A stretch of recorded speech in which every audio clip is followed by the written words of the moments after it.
and welcome to the Paper Garden. This is Brooklyn, and today we're going to be drawing mushrooms. So let's just hop straight into it.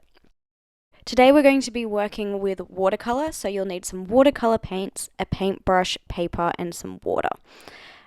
So to start off our painting, we're going to just paint with our watercolours a little stem. You want to keep this really light, so you want to have more water on your brush than you have paint on your brush. So yeah, just a little bit of paint on the brush and then paint the stem. And then we're going to paint this little semicircle shape over the top of our stem. But we want both sides of this little semicircle to be rounded, so it's not it doesn't have the sort of bottom a semicircle usually has. And then as you can see, there's like a little square sort of coming off the bottom of the semicircle there. And that's our basic mushroom shape that we're going to be using for the outline. And I'm going to paint a few of these because we're going to need to wait for the paint to dry between each layer. So I'm going to work on a few different mushrooms at the same time, so I can work on one of them while the paint dries, and then I work on another one while the other dries. So one way to make sure that we want to make sure this layer is really smooth, so making sure you're using enough water is really important. If it's coming across streaky, that might mean that you're using not enough water. And the main thing is we want that top area to be really light as well. It doesn't matter if the stem's a bit darker, but we want that top area to be light because we're going to have the little scales of the mushroom, or the little white dots that we know exist on mushrooms. We need to leave room for them. So it needs to be light enough that it will basically look white underneath.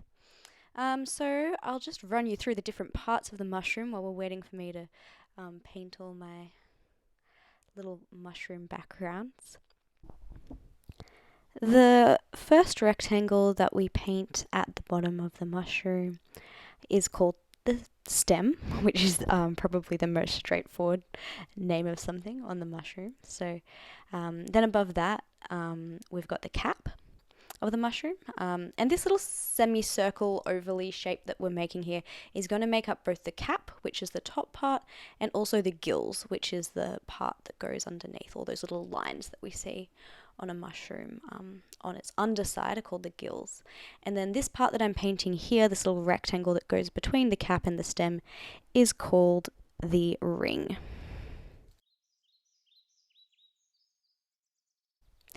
So what I'm going to paint now is the cap of the mushroom, and you'll see that I'm sort of recreating this semicircular shape so that the curve is going to go in the other direction, and I'm making little circles, which is going to leave room for the scales of the mushroom.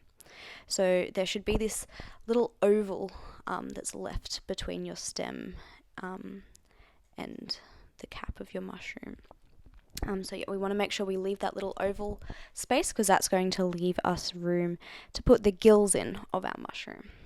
So as you can see, I've left all these little circles here so that we can have the white spots on our mushroom.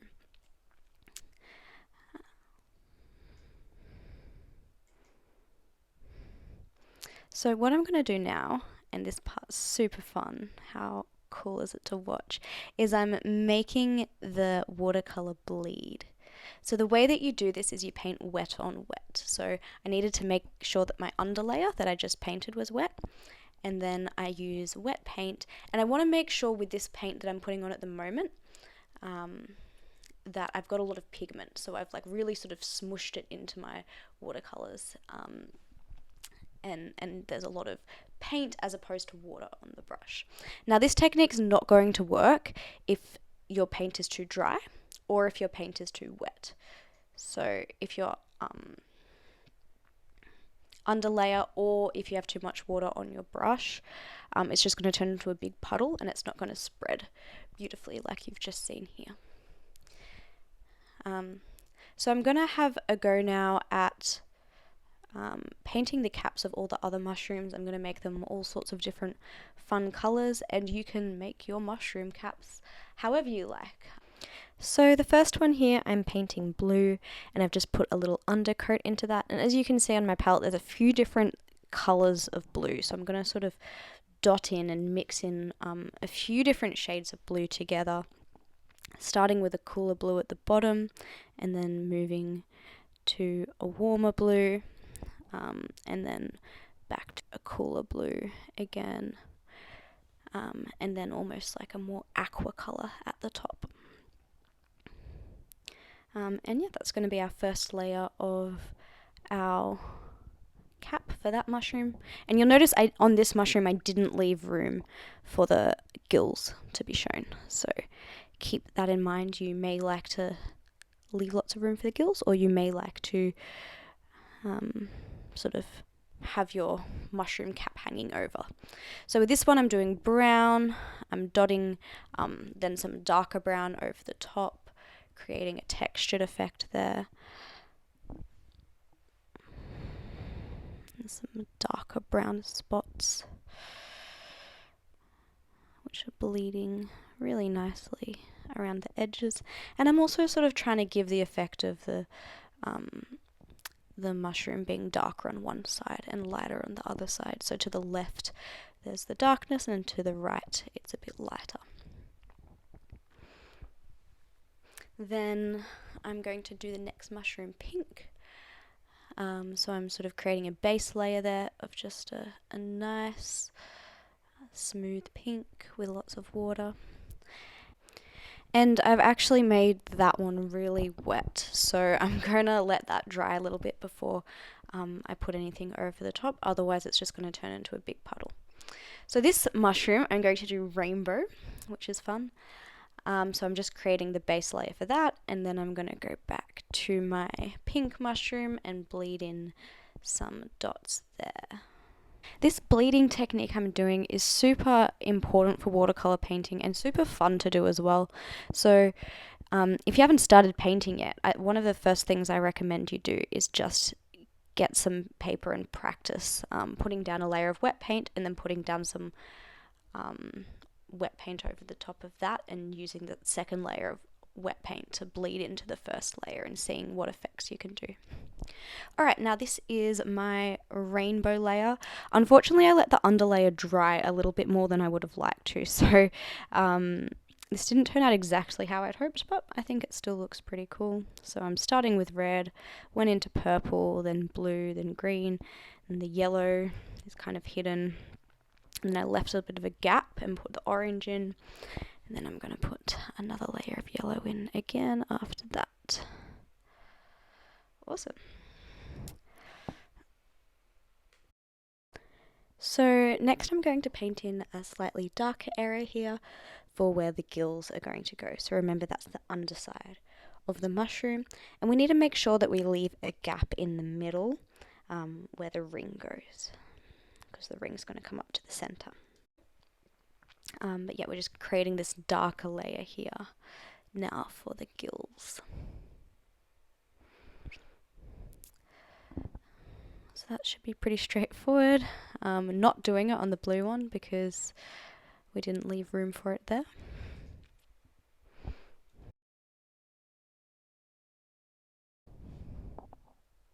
Now I'm going to show you what happens when you don't wait for each layer to dry in between. So it's really important that when we're painting these gills, we wait for our cap layer to dry first, because otherwise our paint is going to bleed together, like you can see happening just now.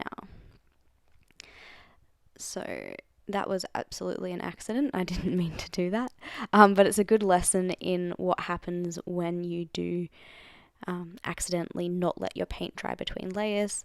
Stuff is going to end up smushing and bleeding together.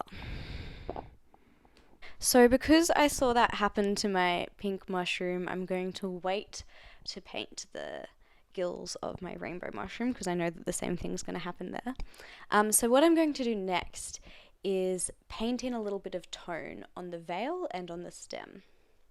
So I'm going to just want to create a bit of a sense of darkness on the left-hand side to make it look a little bit more three-dimensional. So I used way too much paint up on the top, or my paint was way too wet. Too much water on my brush for both of these mushrooms that I've just painted. So I'm trying to spread it And it is fine if you do that. You just want to make sure that you then sort of dip into that and spread it further into other areas. So see, I'm taking, instead of dipping back into my paint, I'm just taking some paint from that blue mushroom that I had way too much paint originally.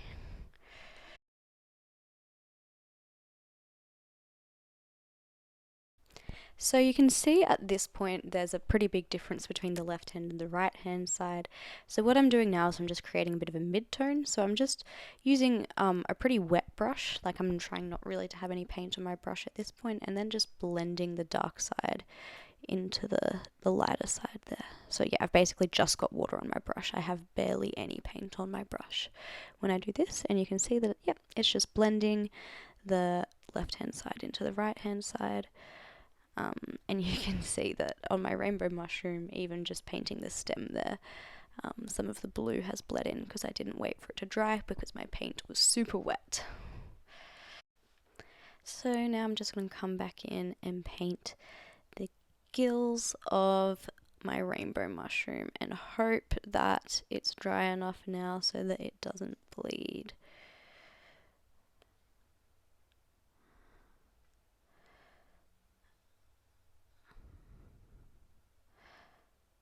Oh, almost. We did get a little bit of pink bleeding through there. So now I'm just fixing up a little bit on my red toadstool mushroom, and I'm just gonna also add in a little bit of texture on that mushroom. And now what I'm going to do is I'm going to start to add in a little bit more detail on all of the caps of my mushroom. So I'm just doing some little red dots on my toadstool mushroom. Then I'm going to do some little blue stripes on my blue mushroom. Then some little dark brown dots all over my brown mushroom. And what's really great with this step is you can have a heap of fun with it. You can come up with whatever textures and patterns you want to be on the caps of your mushrooms. So this is your chance to get creative. And I want to add a little bit of white as well to my pink and rainbow mushrooms. So I'm going to use some white watercolour paint. However, so white watercolour paint is opaque. So if you get enough of it on your brush, it will you will be able to see it over the top of other colours. But it's not super effective. Like, you're not going to get a really crisp white. So if you do want a really crisp white over the top, I recommend you use a paint pen, or you use just some acrylic paint, or you use a gel pen, a white gel pen.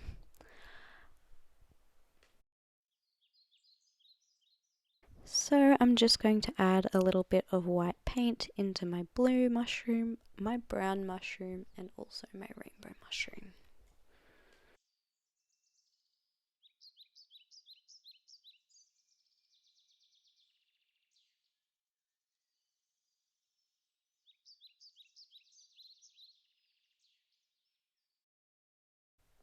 So the ring of the mushroom is the part of the mushroom that used to be called the veil, and it protected the lower part of the mushroom. But once the veil's no longer needed and the mushroom puts out its spores, the veil comes down, and that's why we get this ring shape. We're also just going to paint two little shapes here on either side to create that sense that there is this ring going around behind the stem. And yeah, we're just going to paint all these lines going straight up and down, and we're also going to bring that pattern into the stem. We're also going to draw a line across where the ring is to show the separation between the ring and the stem. And the back side of the ring, those two little circles you can see, are going to come beneath where that line is to give it that sense of three-dimensionality.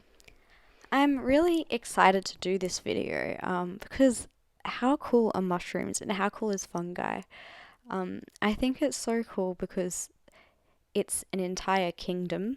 Like, it's not a plant, it's not an animal. Apparently they're more similar to animals than they are to plants, which I find fascinating. yeah, they make up so much of our world, but they're mostly unseen. I don't really spend that much time in my life talking about fungi, but they're so important to our world. And the biggest ever organism that's been recorded is a massive fungi. So it's basically this massive, what looks like hundreds of different mushrooms, but they're all connected together, and it's in Oregon in the United States, and it's also known as the humongous fungus. So mushrooms are just a lot of fun. I would really love to know more about them. So if you have any mushrooms or fungus facts, please put them in the comments.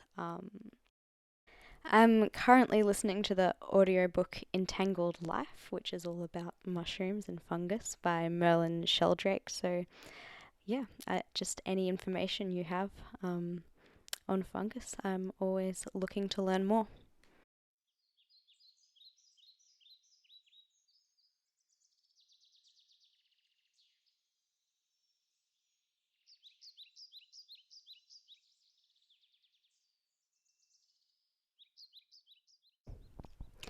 So, we are nearly at the end, and our final step is to paint the gills.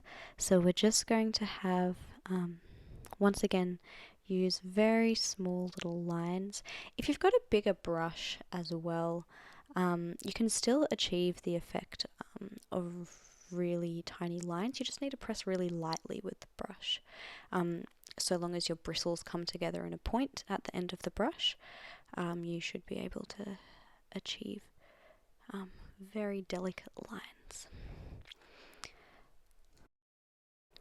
So we just want our lines to come to the center at a slight curve, just like I'm doing. So we don't want our lines to be straight. We'll sort of create a more realistic three-dimensional effect through having sort of a bit of a curve, starting at the edges and then coming towards the top of the ring.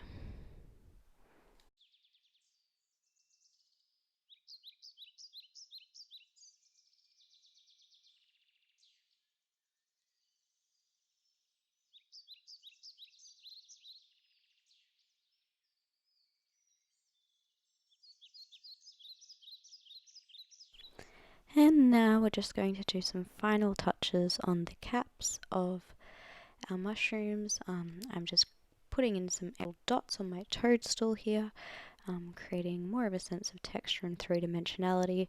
I'm also going to put some dots into the white parts as well, because I think that will also make them look a bit more three-dimensional and a bit less flat. Okay, and there you have it. There are our little mushroom babies. I'm Brooklyn from the Paper Garden. I teach art classes every week, both for kids and adults. So please follow me on social media. I'm the Paper Garden on Facebook and thepaper.garden on Instagram. And please follow me or subscribe here on YouTube as well. It was so nice spending this time with you, and I hope to see you again soon.